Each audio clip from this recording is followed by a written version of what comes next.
All right. So thank you again for joining, everybody. Once again, apologies for the voice. Just kind of getting over the sickness here. So I do apologize in advance. Last time we had training, we spoke about when we're speaking with buyers, when we're interviewing them, what we should be asking them, what we should be, how that conversation should look like.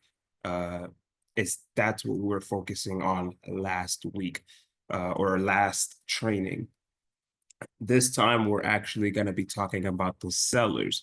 It's going to be very, very similar, but you do have to understand, of course, it is a seller. So you do have a little bit more work to do here, but it is fairly the same format in terms of how the conversation should be. So here's what we're going to start with. Of course, we're going to start with identifying who we are speaking to. Just like when we're talking with the buyers, we want to know who we're talking to. Where did it get your information, or where did you find this person? The conversation you're having in front of the Walmart versus the conversation you're having at the library, back to school event, or whatever it is going to be different, right? The information or the conversation you're going to have with the person who was referred to you by your cousin versus the person who was referred to you by somebody who already sold a house with you is going to be a completely different conversation. Because the cousin is going to be a lot more friendly. Hey, I heard your cousin, they told me you helped them, or they told me you have the license. That's more how that conversation is going to go versus, hey, you helped my friend, my family, somebody I know sell their property and they were happy with the transaction. Now they have a little bit more of standard, or they put you on a pedestal possibly, because they kind of already have an expectation for you based off of that transaction. So that's very important to kind of know exactly where you're getting that your information, where they're getting it, and also for marketing purposes as well, as we said last time. Um, what are you looking to do is going to be a very good question, because a lot of times when it comes to selling a house, a lot of people don't just sell a house just to say they sold their house. So when we ask the question, what are you looking to do? We're mainly focusing on whether looking to buy a new property in the state or in the area, whether they're looking to simply sell, and let's say it's an older person, they're going to a retirement home, then they might be selling to go into that retirement home.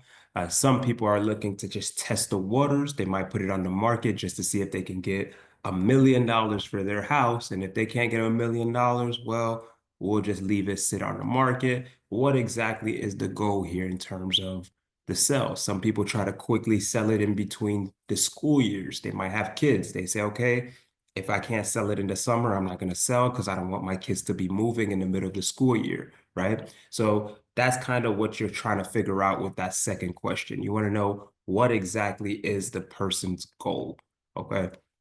Sometimes, like I said, you're having this conversation. You're not necessarily having a formal meeting with this person. This might just be on the fly. They might have called you. You might see them at a local store. You might see them at a local event, whatever it is, and you have this conversation. So you may not, get as in depth with the conversation, but you can kind of find out, yeah, if you're looking to buy your house, or to sell your property, what exactly is your goal? Are you looking to do a simultaneous closing? Are you looking to just put all that money from that sale directly into another property? Or are you looking to use only some of that money towards the new property? Uh, all these things will help you as the agent to better guide them in how to set everything up. When you do a simultaneous closing, that means you can kind of have those funds directly wired to the next title company in certain circumstances, which makes that whole transaction a little bit easier. But if they're looking to, let's say, just use a little bit towards their new property, then it might make more sense to just have a check written out to them for the new property. And then are you downsizing or upsizing? Surprisingly, a lot of people might think people only sell their house to get a bigger house. That's not always true. A lot of people do downsize their properties. If they had a 5 bedroom before, they had multiple kids, they had a huge backyard, whatever the case may be. As they get older, as kids move out, for many other reasons, they do find themselves downsizing as well. They might go from a 5 bedroom to a 3 bedroom. Some people even go from a single family home to a townhome or a condo. All right. So it really does happen. And you want to know as well what they're looking to do because you don't want to have a seller, you're talking to them, you're looking to help them sell. And the first thing you're doing is showing them, and they're looking to buy in the future as well. First thing you're doing is showing them these 6,000 square feet mansions, and they look so amazing, huge houses, and that's not their goal, right? It just makes you look bad because that means you're not giving them what they're looking for. If they're looking for 2,000 square feet homes or 1,500 square feet homes, and you're sending them everything that's above 3,000 square feet, then that relationship or that transaction just won't work because that's not what they're looking for. So finding out upfront, finding out immediately what they're looking to do. And if it's a downsizing or upsizing, is going to help you to kind of guide that conversation, guide that transaction in the right direction. So when you start sending them properties, you're sending them the right types of properties. When they're asking you certain questions, you're answering it correctly. So now, just like before, like I said, with the buyers, very similar format as far as how the conversation goes. So when you're providing information now, so you've collected information from them, what they're looking to do, if they're downsizing, if they're upsizing, and sometimes I even put this in here, but sometimes, especially depending on the sales price that or how much they're able to walk away with uh, on their sale they may have a strict or a specific budget in which they're looking to buy. Example, if they're walking away with net $500,000 off of their sale, at that point, they might say, hey, I'm looking to buy a property between 250 and 300,000, right? And that means they're strict on that budget because they know they're either gonna buy it all cash or that's the number they want to work with. So they know in the bank they could take care of that. So these are all part of that conversation, and this stuff could come up as you're having this conversation as well. But now you have to provide them with information, right? And this is going to be, once again, your sell. Okay. Think of this as a sales pitch because you're going to have to provide or show them what you have to provide to them. What's the benefit of them choosing you as their agent? So the easiest or the first one is going to be the estimated values. From time and time again, we keep saying this in every training. You have to do your research. You have to keep up with the market. You have to keep up with the trends. You have to keep up with your farm area. If you're always dealing in a specific area, you have to know what's going on in that area all the time. So values of the properties, that's going to be something you want to know off the top of your head. And let's say you're in an area where you're not too familiar with the values. There are plenty of resources. We talked about this as well in one of our training, uh, where you're able to look up the property values, you're able to see what the market trends are, and this will allow you to, hey, quickly give them an idea of what their value is or what their property is worth. Okay.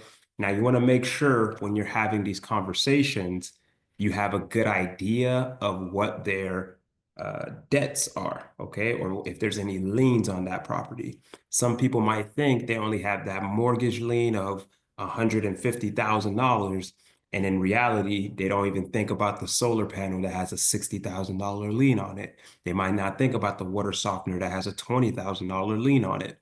All these things will come into play later on. So when you're talking about estimated values, you might tell them, yeah, your house is worth $500,000, you owe $200,000, and they're happy. Okay, they're going to walk away roughly 300K.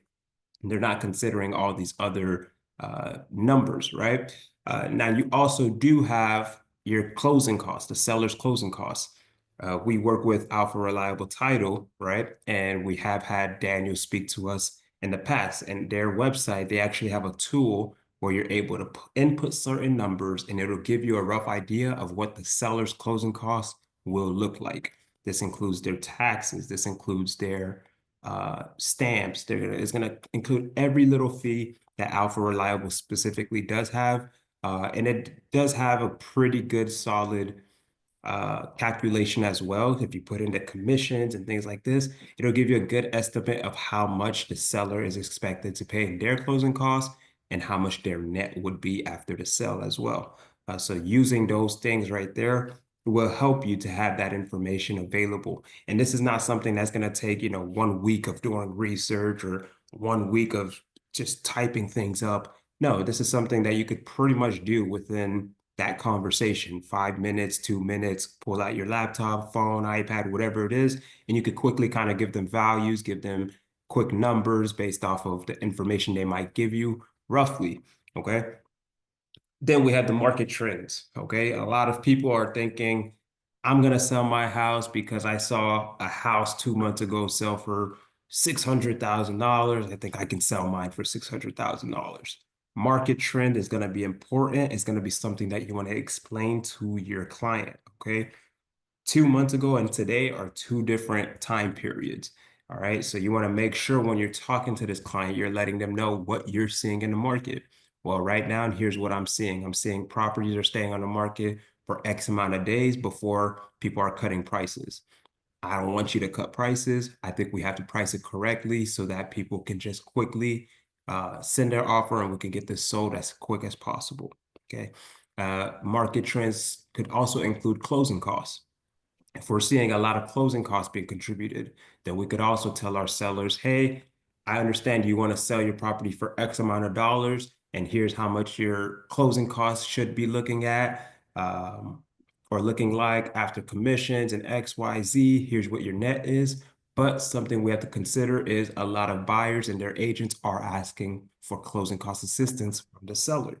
If we consider that, let's say we're considering 2%, 3% in closing costs, we add that into our calculations as well. We explain it to them. That's the trend we're seeing to get the most money out of your property is to give closing costs. Sometimes the numbers make sense for the buyers if they say, let's say they bring the price up $10,000 and get $6,000 in closing costs.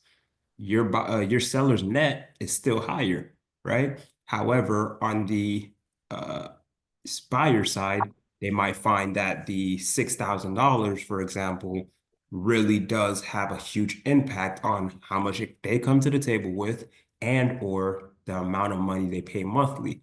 Because they might use that $6,000 towards their rate buy down and they save, a couple $100 or $50, $60 per month, for example, and they find a lot of value from that $6,000 compared to the $10,000 increase in purchase price, where on the seller side, the net only changes about $3,000.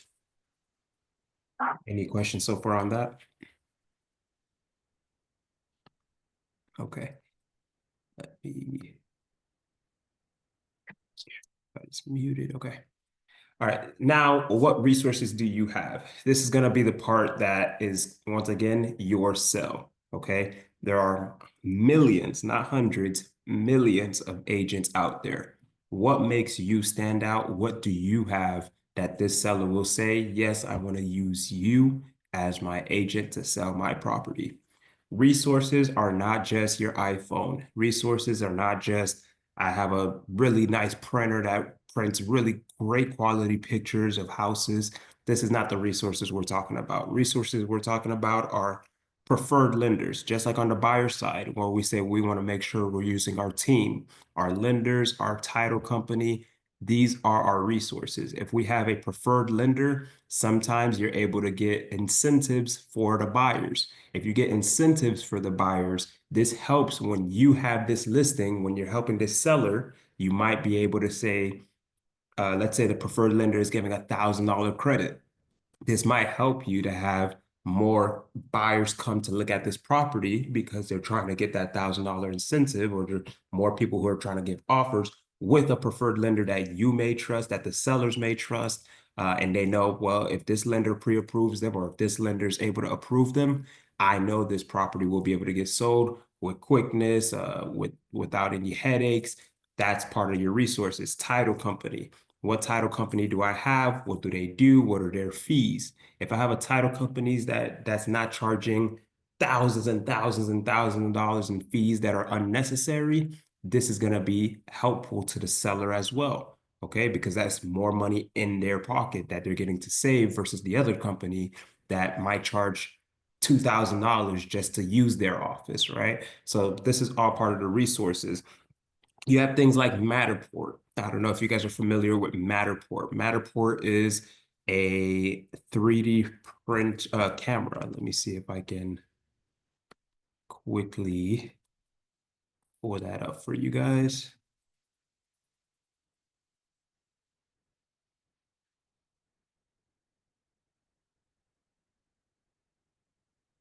You guys can see that.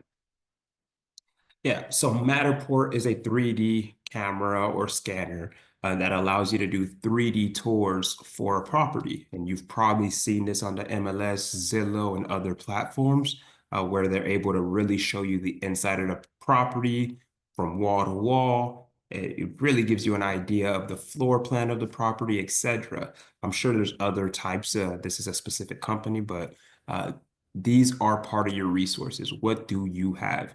Bringing something like this to your seller, right? And saying, hey, we're able to provide this to you as part of our service to you. This is going to help you when it comes to getting that sell or getting that listing, because that's going to show that you're willing to invest into the seller. You're willing to invest into the property. This will also help with folks who aren't able to go to the property physically. You have a lot of virtual tours. You have people moving from one state to another state who can't physically come out here to see the property. Having something like that where they're able to pretty much walk the house step by step and see every part of the house through this Matterport technology will help increase your traffic or your offers on this property, compared to somebody who doesn't have anything besides still photos, right? So all of that is resources. Social media is your resource as well. If you have a large following, if you have a lot of agents, right, that are following you on social media, this is part of your resources. This is what you could provide to the seller. You show them, hey, I have great connection with a lot of realtors in Florida and Central Florida, and I'm able to really make sure I post this in a way where multiple agents are going to be reaching out to me trying to get inside the property to do showings. Multiple agents are going to reach out to me because they know if I have a listing, I'm usually putting it at a great value or it's a good listing, whatever the case may be. That's going to be part of the resources that you have available to the seller. You let them know these resources so that they kind of have an idea of why they should choose you over somebody else. The person that just has an iPhone, like I said, take a few pictures. Yes, that could get the property sold. A lot of times the property itself will sell, right? If you have a nice property, it will sell itself, right? But when you go the extra step, it allows you to get more out of the property than you may have got without doing those extra steps. Then planning some marketing strategies. Okay, so we talked about the Matterport and a little bit of the social media. Those two things, yes, could be part of your marketing strategy. What else are you going to do for the seller? One of the things that you could be talking about is open houses. Okay, not everybody wants to hold open houses. Some people would love to do open houses. Some people would rather not do an open house, but might want to do a broker's open, which is a little bit different. It allows more realtors to come in who have more qualified buyers. They might be able to do virtual tours and things like this, less traffic. Some people, are looking to do something like that. So you're able to do those things. You let them know I'm available, 3, 4, 5 times in the month to be able to do these open houses every weekend or twice every weekend. I'm able to do an open house to show this is something I want to do. This is the way I want to market it a little bit more aggressively. Flyers. Hey, I'm not only just going to be printing flyers and leaving them at the property or at this place. I'm going to be dedicating 2,000 flyers and distributing it to this specific area because I know this area is migrating more towards where your property is. Whatever research you do, that's how you're going to pretty much market yourself. And you show them the research you're doing. You explain to them the research you're doing and why this marketing material or marketing strategy is going to be best for their property. And all these things will help for them to strengthen their trust or to strengthen why they should choose you. And then, of course, timeline is a big part of it. Some people are in a rush to get the house sold. Some people are not in a rush to get the house sold. So giving them an accurate or a great idea of how long it'll take to sell the property is going to be important as well. Because like I said, some people, they list their property and they try to get it sold and move into their new property within this middle of the school years, right? So right there in the middle, the 2, 3, what is it, 2.5 month, I think of summer for the kids, they might say, I want to get out of this house, get into a new house. I don't want my kids to be changing or moving in the middle of the school year. So you kind of give them an idea. If we list the property today, here's how long you could expect for us to be marketing and having it on the market based off of other properties, based off of market trends, based off of the price that we have it at, the incentives we're offering, et cetera, et cetera. Here's what I expect to have as far as a timeline. So we'll get it listed here. We'll have it sold by this date. This is when you could expect to move into your new property. And giving them that timeline helps them also to have that confidence. Okay, if I start the process now, I'll be in and out of this house, or I'll be out of this house and into this new house by this time, which gives me enough time to shop for the kids, and I don't have to worry about this, and I could go to the new school and register them. I have plenty of time. Or they might see, okay, it's a little bit tight, so I would have to start later on, or maybe I have to change my strategy a little bit. But it really does help them to have a better idea of what to expect.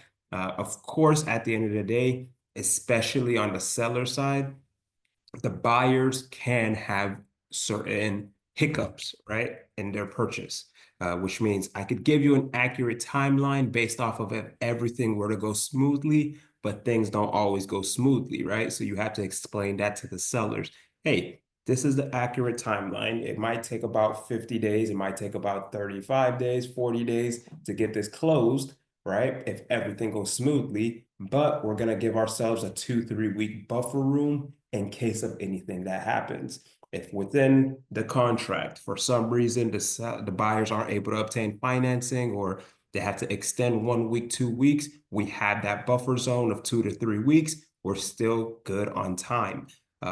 You kind of want to make sure you give them the most transparent, the best timeline possible so that they can plan even better, especially if they're looking to buy a new property simultaneously where they need these funds to buy the new property. You want to make sure when you're speaking to their lender as well, on the buying side, everybody's on the same page as well. Any questions on those? Okay. Now, of course, the follow-up or being on top of it, like I said, it's very, very similar to the buyers. No matter what, if you're representing a buyer or a seller, follow-up is going to be very, very important. Okay. So that whole entire conversation or all these slides here, for the most part, is as if you were just meeting that person, whether it's at an event, whether I they have a just question, Brother Joel. Sorry, okay, excuse me. Before you go go for it. farther. Uh, um, what about if the house doesn't sell at that time frame that you expected? What should you do? So this is all going to be part of, let's start with this first part. The first one is going to be the uh, time, like the buffer that we kind of gave ourselves. So we gave ourselves that 2, 3 weeks just in case anything goes wrong, right? But there's many reasons why a property wouldn't sell. And as these showings are coming in, there is on the MLS a feedback button, or you could even reach out to the agents that did show the property to get feedback. As time is passing, if I've done everything I'm supposed to do correctly, I should be seeing the results of that, right? So if I'm not seeing those results, that means something's not right. I need to find out what's going on. As I'm getting feedback, that will help me to make sure I make the proper changes in order to get the property sold. For example, I know there was a listing at one point where a lot of people loved the house. They went to the house, they took the time, They said the pricing was right, the house is nice. They gave two very specific feedbacks that could easily be changed. Number one, they said the dog in the house made them uncomfortable, right? So if I know a lot of people are coming to the house, and even though the dog is in a cage, people are still uncomfortable with showing the house. This is something that I'm going to try to make sure, hey, sellers, can we either take the dog with us? Can we get the dog out during showings or do something where people can be a little bit more comfortable when they go to the property? This will probably help me to get this property under contract and sold a little bit quicker. They understand that. I'm showing them that feedback. Now we make that adjustment. The second thing was the amount of things in the house made the house appear to be smaller than what it actually was. So that's the furniture, beds and tables and things like this. I might be like, okay, no problem. I've seen this feedback, presented to sellers. Hey, sellers, I know you guys are looking to sell. How about we start packing a little bit, move some of the things into the garage? This helps so that the house looks a little bit more open, the house looks a little bit bigger, so people can really see the potential of the house and not just a bunch of furniture that you might find perfectly fine, but for them, they might find tight. So making those adjustments, really paying attention to what feedback I'm receiving, along with, once again, the market trends. If this month I list it, let's say we're on March 27th here, I might list it today, and 2 weeks from now, I'm finding prices are coming down, or I'm seeing more incentives are being given out, and that's what's going under contract the quickest. Now I might talk to my sellers and say, hey, do you guys want to adjust the price $5,000, $2,000? Or would you guys like to offer an incentive of closing costs to help people really get under contract, right? When rates were going up, for example, a lot of people were really trying to get some assistance to help combat those rates by getting a discount points or rate buy down. So I might say, hey, people love your house. They like the pricing. The only issue is with the price and the taxes and the HOA, they see that it's going to be too expensive for them a month. But I believe if we give a $2,000 credit, that'll help reduce their rate and help to have a better payment.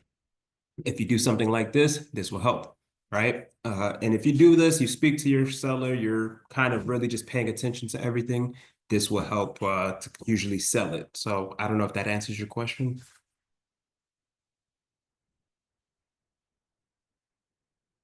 Yes, that, thank you. okay. Sorry. Any other questions?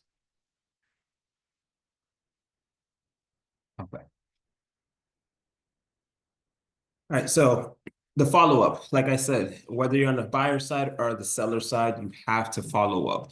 Follow-up is going to be different for everybody, but the main thing you want to focus on is making sure you secure the contacts.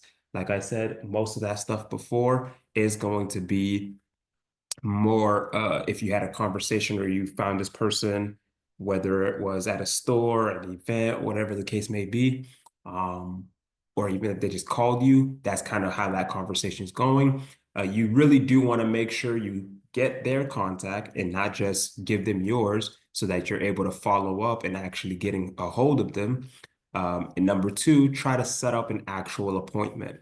With a seller compared to the buyer, with the buyer, you set up an appointment, usually a sit down, go over everything, maybe call a lender, get them pre-approved, etc. With a seller, however, you're usually going to be doing a listing presentation or a listing appointment. What that means is you're going to be having actual information regarding the values in the area, recently sold properties. You're going to have information about commissions. You're going to have information about the fees from the title company more accurately. Things like this. Sit down with them, show them what to expect in the process. Walking through the house. Hopefully, if you can get an appointment in the actual property with the seller, you can even go through the house and point out certain things that the seller could take care of or do to help increase value or to help increase the amount of clients or buyers who may want to see this property or purchase this property. What does that mean? If you see older fans are like $50, $100. You might tell the seller, hey, if we change all these fans, I think that's going to help you as far as pictures because pictures sell. And I think as far as a 3 or 4 bedroom property, we changed 4 fans, $400 investment. It really will make a difference if you do something like that. Or you might see some cracked windows. You walk around the house, hey, instead of waiting for somebody to point this out later on in the inspection, and that's going to slow us down later, how about we work on either getting that window replaced, or in our listing, we say we're going to give a credit of some sort for that cracked window. So really trying to get as much information from the property as possible, along with planning accordingly as well.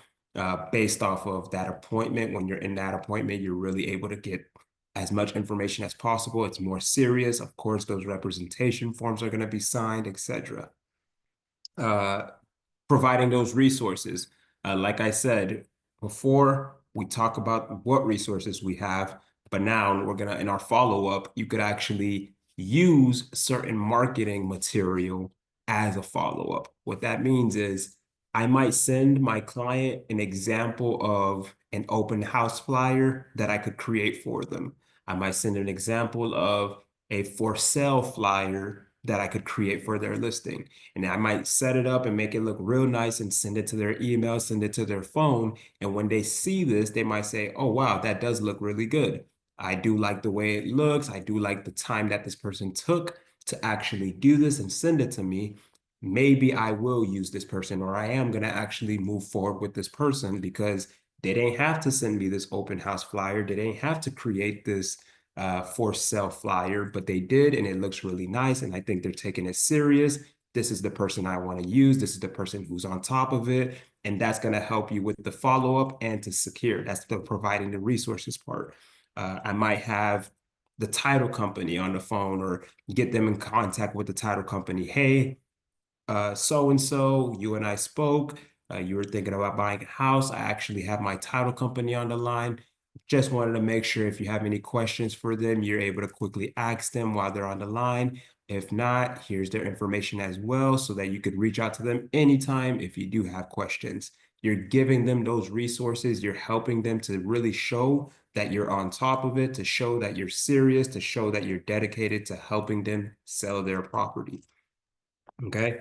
And then, of course, we talked about leaving a token. Leaving a token could be anything from a pin to a flyer to a magnet, all kinds of things. We talked about it before.